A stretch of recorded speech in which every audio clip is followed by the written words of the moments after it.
It has barely been a week since Death's Door came out, and yet it has already managed to captivate so many people, including me. The sequel to Titan Souls, which is in itself a great game, is so full of life, attention to detail, and charming characters that you have no choice but to get completely sucked into it. It has also already established a flourishing speedrun community that's just itching to break the game in as many ways as possible. And while my goal today isn't to see how fast I can beat the game, I'm still trying to test the limits of it, just like my speedrunning colleagues. It should go without saying, but this video contains massive spoilers for the main story of Death's Door.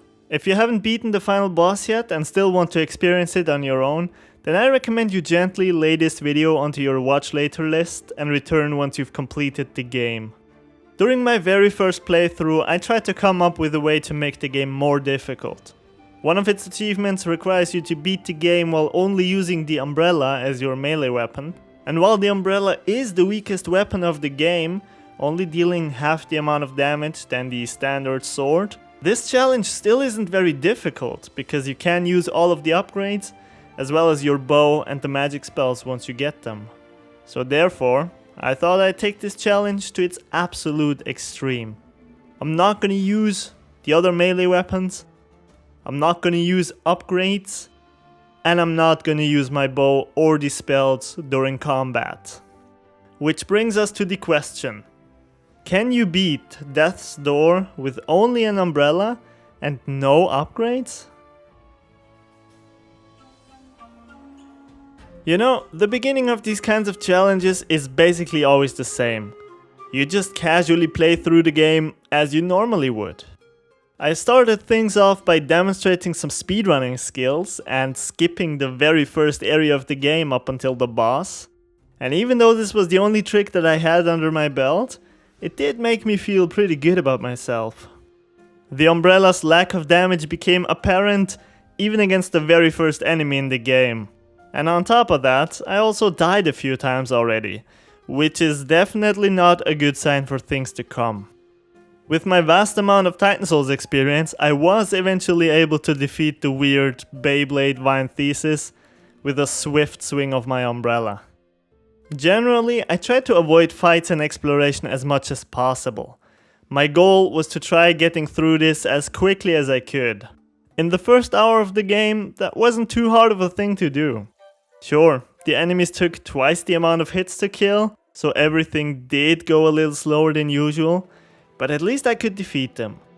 My first big obstacle came in the form of the Guardian of the Door. See, he has a lot of close range attacks, so the safe way to kill him would be to use the bow as much as possible. But since I don't have a bow at my disposal, I had to get up close and sweaty with him. Which would have been fine if his health was just a little bit lower.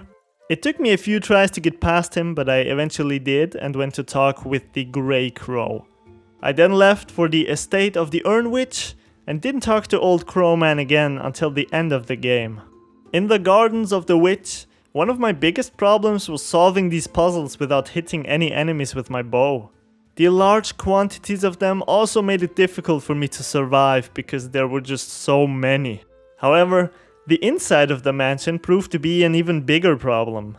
While collecting the souls to open this huge ancient door, I was faced with very difficult packs of enemies that sometimes even spawned indefinitely, until I beat one of those big guys right here.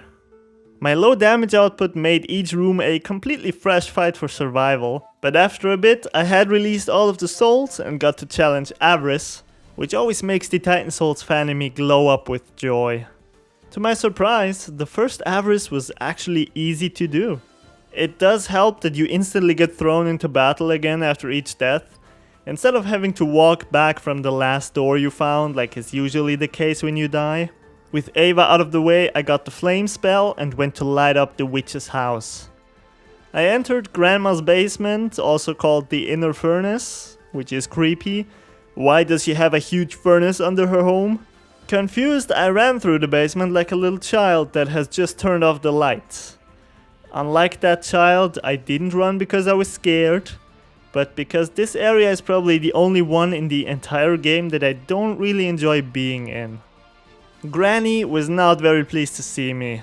After calling me a little piece of dark chocolate, she also started physically assaulting me.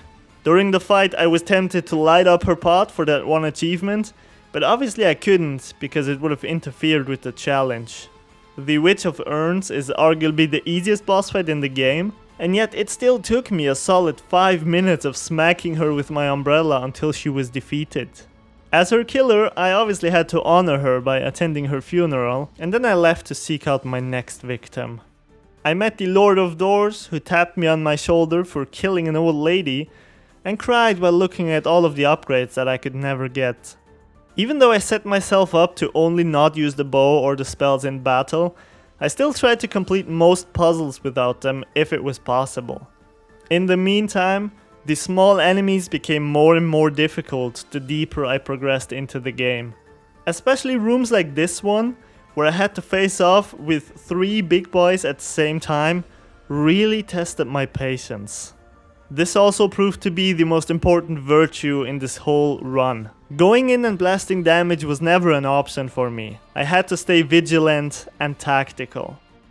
Quickly approaching, taking 1 or 2 calculated hits, and rolling out was my go-to action against bigger enemies. While that did work, it sometimes led to me becoming greedy and trying to get more hits in at once, which often resulted in me taking damage or dying. In some areas of the game, I just tried to avoid fights altogether. This could lead to dozens of enemies chasing me at the same time, which on very few occasions even dropped my frame rate because my PC wasn't prepared for that. The Frog King presented an entirely different challenge in itself. You see, his gimmick is that he destroys the floor below your feet. To regenerate that floor, you would normally have to shoot the scepter on his back with your arrows. Well, at least that's what you do when you can actually use the bow. It seemed like this fight would stop me dead in my tracks, and I thought that I would have to use the arrows after all. I tried a few different tactics to overcome this. First, I attempted to kill him quickly enough before I lost the entire ground. This didn't work because my damage was simply too low. Then, I tried to roll very close to him to hit it, and while this did in fact work, it cost me 1 HP every time I did it. And I definitely had to do it more than 4 times. So this option didn't work either. Eventually, I found out that you can barely hit the scepter if you charge your heavy attack and get as close to the king as possible before he turns around. This tactic gave me a fighting chance, but the margin of error was not exactly small. If I missed too many of those hits, I'd lose my footing and die.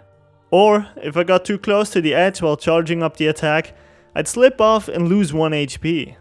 To add to this, the Frog King had quite a bit more health than the Witch of Urns before him, so I had to be able to keep this up for a good while. I ended up hitting his funny bone and he finally gave up. As usual, I attended his funeral after I ruthlessly attacked him at his weakest point, and subsequently bolted away without ever thinking about him again. I made my way towards the final giant soul, past the stranded sailor without paying any attention to it, and entered Castle Lockstone. The frozen fortress confused the hell out of me, with its puzzling layout and way too similar looking rooms. After running around for way longer than I intended to, I lit up all of the previous Lords of Doors spirits, but didn't interact with them in any way. Honestly, I just wanted to get my feathery ass out of there. The challenge was putting a lot of strain on my nerves at this point. The fact that the castle was rather puzzle heavy and lighter on fighting did make it more comfortable to get through, but I was still carrying mental scars from that Frog King fight with me. One room in particular almost made me question my sanity.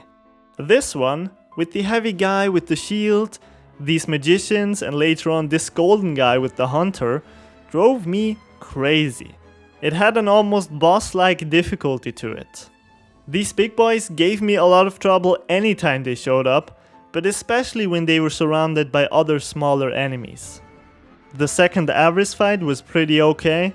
As usual, it did take me a few tries to beat it, but I was able to do it. Afterwards, I continued my way up to the summit and over the old watchtowers. This was by far the most difficult area of the entire game. In particular, this room right here took me a full 45 minutes to clear. 4 waves of enemies, including 2 big guys on slippery ice right at the end, was almost too much for me to handle. Completing this room gave me the opportunity to fight Betty, and I was, to put it lightly, quite worried about this fight. See, Betty the Yeti is quick, and because I had only fought her once before, I didn't have her attack scheme figured out yet. Her roll attack cost me many lives, and not even my Titan Soul skills could help me here because I had no arrows. They would have made this fight a lot easier than it was with just the umbrella, but this only meant that the sense of accomplishment afterwards would feel oh so much better. To defeat her, I knew that I had to navigate my entire focus onto trying to dodge her every attack. After another 45 minutes, I sang her my favorite lullaby about Yeti butts and was barely able to put her to sleep. The local undertaker then proceeded to hold a ceremony for her, even though she was obviously just taking a nap. I was getting dangerously close to the end now, but these remaining 2 fights really had it in them. Together with the Grey Crow, I entered Death's Door and met the original Grim Reaper himself. Old Crowman then went crazy and I had to take him out. This fight dragged itself out for so long.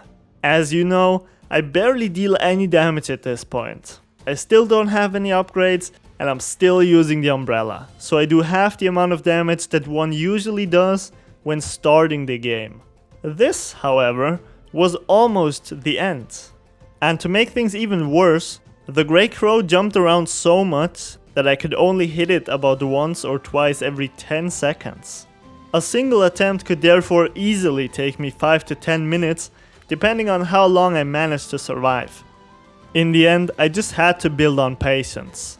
Rushing things only led to my demise, so I needed to take it slow and steady. After 1 hour and 15 minutes, I finally managed to lay him to rest. And while that was a glorious moment for me, I was too afraid of the final fight to celebrate.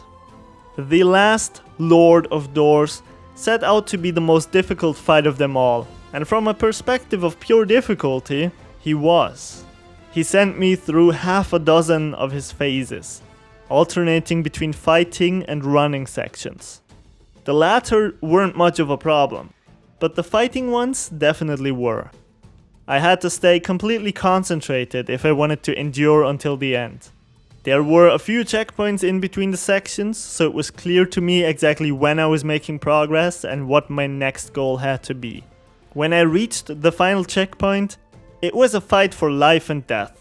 He hit me with variations of attacks from almost every previous boss. He rolled like Betty, he threw potions at me like Grandma, and he shot lasers like goal sets, the Guardian of the Door. After around 1 hour and 10 minutes, just slightly less time than when fighting the Grey Crow, I had him. It was a close battle and it cost me every bit of energy that I had. Had I worn a heart rate monitor for this, you would have thought that I was running on a treadmill, because my heart was pounding. The intensity was incredible, because in the end, I was only 1 hit away from having to start that whole phase all over again. The gravedigger dragged his lifeless body out of my office, and with that, I was finished. I had done what I sometimes thought to be impossible. So, to answer the question, can you beat Death's Door with only an umbrella and no upgrades? Yes, you can. Thank you so much for watching, guys. Please consider liking and subscribing if you enjoyed the video. And also please let me know what other kinds of challenges you'd like to see in the future. Also, I'd appreciate it if you could give me some feedback in the comments so that I can improve in each video. And other than that, I hope you have an amazing day. Go get your 8 hours of sleep and I'll see you in the next video. Goodbye.